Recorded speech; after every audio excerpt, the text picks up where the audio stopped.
Welcome student. तर या व्हिडिओमध्ये आपण 10th स्टँडर्ड मॅथमॅटिक्स पार्ट 1 याच्यामध्ये जो फर्स्ट चॅप्टर आहे, तर त्या फर्स्ट चॅप्टर मधला प्रॅक्टिस सेट 1.1 आपण या व्हिडिओपासून स्टार्ट करतो. या व्हिडिओमध्ये आपण क्वेश्चन नंबर 1 आहे त्याच्यातला complete the following activity to solve the simultaneous equation.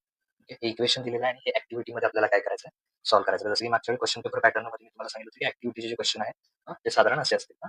तर याच्यामध्ये हे दोन इक्वेशन दिलेले आहेत, हे आपल्याला सॉल्व्ह करायचं. तर याच्यामध्ये तुम्ही सुरुवातीला काय करणार, तर 3y इथे कोइफिशियंट बघा कोणाचं सेम आहे. एक्सचं कोइफिशियंट किती आहे, 5 आणि 2 आहे. ओके, वायचं कोइफिशियंट किती आहे, 3. ओके, म्हणजे हे दोन्हीचे कोइफिशियंट काय आहेत, सेम आहे.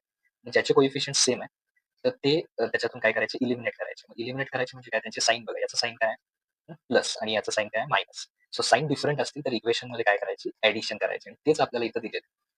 Okay, let's add the equation 1 आणि इक्वेशन 2. इक्वेशन 1 आणि 2 काय करायचे आपल्याला, ऍड करायचे. मग आता कसे ऍड करायचे बघा, एका खाली इक्वेशन घेतलेले तिथे. ओके, आणि हे दोन्ही एकमेकांमध्ये ऍड करायचे. मग इथे 5x प्लस 2x किती येणार, 5 प्लस 2 7x. एक्स ऑलरेडी इथे दिलेला त्यामुळे आपण नुसतं 7 लिहूया. तर हे लिहिल्यानंतर इथे इकडे याच्यामध्ये 9 प्लस 12 केलं आपण, कारण ऍडिशन करतो आपण दोन्ही इक्वेशनची, तर 21 येणार. मग आता जर का आपल्याला एक्सची व्हॅल्यू पाहिजे असेल तर 7x म्हणजे काय, 7 मल्टिप्लाय एक्स. तर मल्टिप्लायचा इकडे येऊन काय होईल, डिवाइड. सो 21 अपॉन 7 असं ते येईल. सो 21 अपॉन काय येईल, 7. समजा मी रफली इथे लिहिलं 21 अपॉन 7, तर 7 1 7, 7 3 21, म्हणजे एक्सची व्हॅल्यू किती येणार, 3 येणार. Okay, x is equal to 3 म्हणून इथे म्हटलं एक्स इज इक्वल टू 3. तर ते कुठल्या इक्वेशन मध्ये पुट करायचं, इक्वेशन 1 मध्ये पुट करायचं. सो इक्वेशन 1 काय आहे, 5x. तर एक्सची व्हॅल्यू किती पुट करणार इथे, ओके 3. पुढचं 3y आहे तसं, इज इक्वल टू 9. 5 मल्टिप्लाय 3 केलं तर ही एक स्टेप आपण इथे लिहूया. 5 3 किती येईल, 15 येईल. पुढचे आहे तसे plus 3y is equal to 9.